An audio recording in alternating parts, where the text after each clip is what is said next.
Alrighty, what is up guys? We're here today, we're going over the patch note 16.6, specifically looking at Battlegrounds. This is just going to be a pretty raw video, we're not going to do any music, we're just going to kind of do one take, roll through it, and chuck it up on YouTube just so we can kind of have a look. So the patch has been live for about 10 hours now, so I have had a chance to actually have a bit of a play since that's gone out, so as well as reading the patch notes, I'll kind of tell you what I've seen in practice just after kind of the first 10 hours or so. So rolling down to where the Battlegrounds stuff starts. Alright, hero pool update. So we have the new hero. I'm not even going to, well, it's what I had, Fungal Mansa Flogel. Alright, so the hero power being after you sell a Murloc at a random Murloc to Bob's Tavern. Now this guy sounds nuts, in practice also pretty nuts. So it only is going to add a random Murloc from the tavern tier that you're in or below. So obviously you can't be rolling on tavern 1 for like a holy mackerel or anything like that. That would be insane. But so yeah, this hero power is basically nuts from what I've seen so far when you're at kind of like tavern tier 4, tavern tier 5. So obviously the pool of Murlocs isn't that huge, and when you're getting one every time you sell a Murloc, you basically never refresh the tavern. You just keep selling Murlocs and cycling through them, which is kind of nuts, especially if you're getting the battle cry ones like the cold sears. You can just keep cycling through them. Obviously if you get the token guide, then you get 2, so that's like 2 refreshes of a Murloc, so that's even more nutty. So yeah, this guy is nutty. I see a lot of people playing him and dying him early game, but you don't even have to start Murloc, and you can just kind of transition into it when you get to those higher tiers and just like pick whatever's strong to start with. So yeah, really nutty there. Next we have Sir Finley back, new hero power at the start of this game. At the start of the game, discovery hero power. So this guy is basically re-rolling with another chance to get a hero power, which isn't bad, especially if you get kind of 3 bad options initially. Obviously you can't get the passive hero powers as far as I'm concerned, but you can get obviously all the hero powers that do something. So you can get your George, with the Divine Shield you could get Reno. That's a pretty big high roll if you get nothing good in the first one. So yeah, pretty solid. It's basically just like a chance at a reroll at another hero power, which is cool. Alright, Professor Putricide is back, and this time the change has gone from giving the leftmost minion in your composition plus 10 attack to now you can target and pick which one. So it doesn't have to be the one on the far left, which is pretty nice. You can still put it on your Hydra or your Kobold or whatever you want to put it on without having to mess up your order. So that's a really big buff. Not sure if this is actually good or not yet. Haven't really seen it in practice, but we will find out for sure. But yeah, it seems like a real good improvement, which is nice, and now they're adding it back in. In terms of balance updates, they've changed a bunch of the heroes. So first off, Lich King, you can now, same as Professor Putricide, target which minion you want to reborn. It doesn't have to be the far right. So again, this buffs his hero power up a little bit, still costs the same, but you don't have to screw up your ordering by putting whatever you want to bring back on the far right like you used to. So again, a little buff, pretty nice. Hopefully it makes Lich King a bit more viable. Going down, now we have Ysera. Ysera got a big buff, and now, as if it wasn't strong enough before, I feel like it's even better now. So now it's a passive rather than costing 1, and at the start of the turn you always get a dragon added to the tavern. So exactly the same as before, but it literally costs 0 instead of 1, and like you are missing out on like an extra spot, but it's actually nuts. Like, I've seen this, it's so good. It's a big improvement, and if I didn't even think Ysera was that weak before, but now it's really good. So that's crazy, especially if you like playing dragons and like playing Ysera like I do. Next we have Pyramid, just a simple buff, and now gives plus 4 health instead of plus 3. I still think this is pretty weak. Plus 4 health is a big buff, especially in the early game. If you're willing to forego buying or leveling to press the button, it is going to win you early game fights. Like I said, 4 health is a lot, but I don't think he's really that much strong. I think it's basically the same as what it was before, and I still think he won't see that much play, and people will be losing, I think, a lot with him. Well, I don't think they'll be winning more because of the hero power. Like, obviously You can win with any hero, but I don't think this really improves your chances with this hero. Alright, so next we've got Millhouse. The hero power is the same as before, but now, so the minions still cost 2, the refresh still costs 2, but now you start with 3 gold. So I've seen some people playing with this before. Sorry, by the way, you're starting with 2 gold. Seen people have a go with this. It does make it stronger. Obviously, it allows you to buy first turn, and you can buy 2 second turn, and then buy level 3rd turn. And that's a really strong early game. It does make Millhouse better. I'm pretty certain of that. Is it good? I don't think so. I think it's still weaker. I don't think it really gains an advantage over any of the other heroes compared to what I had before. But it is an improvement, and it kind of feels less bad if you're picking this out of the worst of 3 options, the best of three bad options. It does feel a little bit better, and having that stronger early game, because this I think is meant to give you a strong early game, but starting with the 2 gold meant that you were always on the back foot. So I think this basically puts the hero where it was meant to be, which is pretty nice. The Rat King has gone back to being OP. It's now +1/+2 for whichever tribe you're starting with, rather than the ++1/+1 that it was nerfed to. So this is back to what it used to be, which is super strong. Obviously, buying the Alley Cat turn 1 is now absolutely nuts, because it gives you that 2/3 and a 1/1. So you basically win any early game fight if you're lucky enough to get that. So that's really strong. I think it's good. I think Rat King was basically unplayable before, and now this gives it some more viability. I still don't think it's crazy, but I think it's good. I think it's more usable for sure. Next we have Maleficent Mana Storm. This is, I believe, what it used to be, which is back to +2 attack rather than +1 attack. I don't think that's super strong. I don't think picking this hero is worth basically being forced to go into mechs. Like, it's pretty nice, especially if you're getting like kobolds and stuff like that, just to have 8/3 kobolds instead of 6/3 kobolds to start with is strong, but I don't think it's very strong still. I think this could be being +1/+1, and even that would be, I think that would be better and still not that good, but hey, what do I know? But yeah, that is the changes there.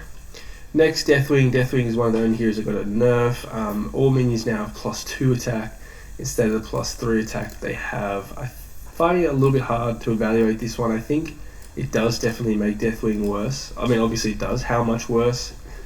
I'm not really sure yet. I think it could be a pretty significant buff, honestly. Like, early game, you're still basically always going to win if you're getting the tokens or the divine shields, but I think in that middle game section, having 1 less damage per each attack, I think will actually stack up a fair bit, make a bit of difference. So is Deathwing still playable? Not really sure. I would imagine yes, but I think it is actually decently weaker, but I'll have to do some playing and get back to you on that one. Rito Jackson, another hero with a buff. This hero power, make a friendly minion golden, is now only cost 3 instead of 4. I think they were seeing that Reno was so slow, and being able to get this out a little bit earlier probably makes it fair. I don't think it's busted, honestly. I could be wrong. I haven't played with it yet. I haven't seen it played yet, but I think it's pretty solid. Like, I think it's good, and I'm excited to use Reno now. I mean, I already would have picked Reno anyway, but I just think that 1 gold decrease, especially when you're only using it once per game, like, they probably could have even gone 2 gold. I'm not sure, maybe that would be OP, but like, obviously if you a 1 gold reduction in anything that you want to use every turn is nuts, but like when you're only using this once a game, a 1 gold reduction isn't that huge. I think they maybe could have even gone up a little bit further with this one, but again, we'll have to play with it, see how it goes. Like I said, I haven't really seen this guy yet, so we'll see how that comes along. And then to the minions themselves, Highmane is now a tier 4 minion rather than a tier 5, which I think is really good. It is now one of the strongest tier 4 minions, but I think it was basically, it was too weak at tier 5. There's so much good stuff. Like, if you want to compare this to some of the nutty minions that there are in tier 5, like Razorgore, obviously, like, you're never going to pick this. But as a tier 4, I think it's really strong. I think it does push beasts a bit, which I think maybe a little bit underrepresented, but I think it's just like a good solid pick. You know, if you're at tier 3 and you've got a triple, like, even if it doesn't go with your comp, like a 6/5 with making 2/2/2s is just like a strong tier 4 minion. So I think that's a really good change. The gold version hasn't changed at all. This change I really like as well. Herald of the Flame, instead of being a 5/4, which it was before, is now a 5/6. and obviously that affects the golden one as well, making it a 10-12. So I really like this. I think that what the ability is, overkill, and you kind of, this is only really good if it's going off more than once, going off once and then dying, not really that strong. So I think giving it the ability to be a bit more sustainable with the 6 health is good. I have played with this and I do like it. It feels actually usable now, before kind of unplayable, but I've used this in 2 comps now, and it was like just on the cusp of being good enough for Dragon to keep, and when I got it to gold, it actually made as part of my final comp. So really a big fan of this change, makes the card playable. I like that. This guy, Steward of Time, didn't really think this needed a buff, honestly. It's now a 3-4 instead of a 2-4, making it like by far the best statted tier 2 statted minion, which again, like, it's cool and I like it, and it does push dragons a bit, but I didn't think it was really necessary, honestly. Like, as a 2-4, it was still one of the best statted minions on tier 2, and I'm not really sure they changed it, but it is good. I've used it. It feels strong. Tier 2, 3-4, it's really nice, and I think we're going to see a lot more people picking it. Down to Caligos, was a 2-8, I believe. Yeah, it was a 2-8, and now it's 4-12. I like this just because it does represent the big dragons. Obviously, in Constructed, the big dragons are always 4-12s. I don't think it was really necessary. Like, I find this one a little bit strange just because, like, obviously you're not using it as a big minion. Like, you throw it down and you play a bunch of Battlecry stuff, and this, along with everything else on your board, grows. So, like, I guess you're like advancing it by kind of like 2 Battlecries or 3 Battlecries, like kind of 2.5, 3 Battlecries there, which is cool, and like it makes it stronger. Again, does push dragons, but like I'm not really sure if this one was necessary. Like I said, you were never using it, you were never picking it because it was a great statted minion. You were picking it for the ability, and it is a 6-star ability before and after the nerfs. So not really sure about this one, but like it's fine. Again, I've used it. It just, like, it makes your board grow a lot quicker starting with a 4-12. It's strong, just not sure if it was necessary. This one here, a little bit confused. They've taken the Overseer from a 2-4 down to a 2-3. So one, again, not many nerfs, but this is another one of them. I'm a little bit confused by this one. Like, the Overseer was definitely a strong minion, and at 2-4, it was the only 2-4 statted minion that was giving buffs at tier 2. The others were all kind of like 3-3s or even like lower. So it was the only 2-4, but I didn't really feel like it was overpowered, and I felt like when you tripled it up to a 4-8, which is what it was before, it was kind of almost usable. You could leave it on the board as a decent minion. The 4-6, obviously, maybe you're not going to want to do that anymore. So a little bit confused about this one. I mean, it's still a strong minion. It still gives a +2/+2, so no real difference, but like this one doesn't make a lot of sense to me. Now this next one, the Twilight Missionary, huge change. Obviously, it's gone from tier 5 down to tier 3, so it's dropped 2 tier levels. It used to be +3/+3, now it's +2/+2, and it used to be a 6-8, and now it's a 4-4. So this card has been basically completely reworked. It's still obviously a dragon buff card with taunt, but that's about the only similarity it has. It gives a different buff, costs 2 tiers less, which is nuts, and has quite a few less stats. I actually like this one. I said myself in on stream and in some of my YouTube videos that before I was struggling really bad to, like, when I wanted to play dragons, to get my board big. Like, I would be picking dragons, and I would be at like tier 5, and they would all still be completely unbuffed dragons, and I was just like relying on the abilities and the synergies, and I had basically no stats at all. So I actually really like this change.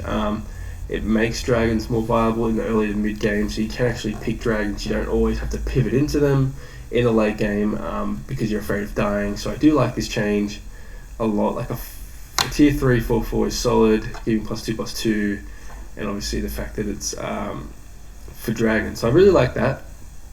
And that is all the change for Battlegrounds. I'll be doing another video. Oh, sorry, and they this one isn't here yet, but they are planning on bringing Illidan Stormrage to Battlegrounds with this Wingman passive ability, which is that at the start of combat, your left and right minions attack immediately. So I'm assuming that means that you get to attack with your left minion and your right minion before they get a single attack, which, if that is the case, that seems pretty broken. Like, you get 2 attacks in before they even get their first one in. Like if you're going first, like you can have a Hydra on the left and a Hydra on the right, or any sort of cleaver, and like potentially like deal damage to like a stack of their stuff before they even get to attack. It seems kind of nuts if that's the way it works. I'm not really sure. Like I haven't seen anything, and this is obviously all the information we have, but to me it sounds, because it says attack immediately your left and right most minions, it makes me think that like you always get to go first, and it's like your left minion attacks, then your right minion attacks, and then your opponent gets to go. And if that is the case, then that is super broken. So we'll have to see how that goes. Again, I could be misinterpreting this, and yeah, because we don't have any more information on this, but that's all the changes for Battlegrounds. Like I said, I'll be doing a video on the standard changes. Obviously there's a lot of changes coming to standard, there's a lot of changes coming to ranked mode and stuff like that. So whilst that's not necessarily what I'm focusing on with my streaming or my YouTube, I will still go over it quickly, get some people informed, we can have a discussion about it. So feel free to drop your thoughts about this in the comments below. What do you like, what do you not like? Maybe you disagree with some of the changes that I thought weren't necessary. Maybe there were other changes you thought, so let me know in the comments below. Cheers for checking this video out. Feel free to drop a like, a sub if you want to get some more Battlegrounds content. You can follow me on Twitch, link will be in the description. And yeah, enjoy the rest of your day. Thanks for watching, and peace out.